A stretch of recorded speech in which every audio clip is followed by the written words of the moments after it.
Good morning. It's Wednesday, September 7th. What happens when an iconic species goes bust?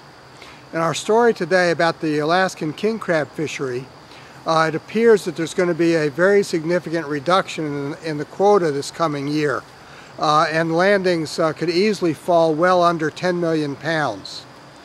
King crab has been a remarkable success story, and it has been driving some of the interest in crab species across the U.S. due to the Deadliest Catch, among other things. But now it's possible that that has run its course.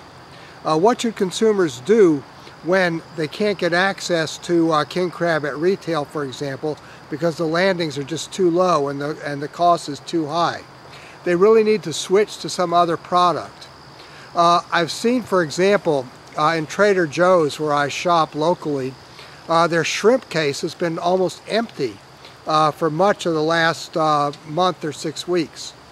And when they do have shrimp in, frozen raw shrimp from either Thailand or Mexico, it's much more expensive than it has been in the past. I think that consumers and seafood consumers need to learn to expect changes in species availability and need to embrace species substitution, so that when people market seafood like king crab, we cannot simply pretend that when the abundance isn't there, that we can keep promoting it as an iconic seafood. King crab is going to go into eclipse because it's going to be too hard to get for the next couple of years. But that doesn't mean that the seafood industry as a whole has to suffer, so long as we can promote substitute products and give all our products the kind of glamour and pizzazz that king crab has.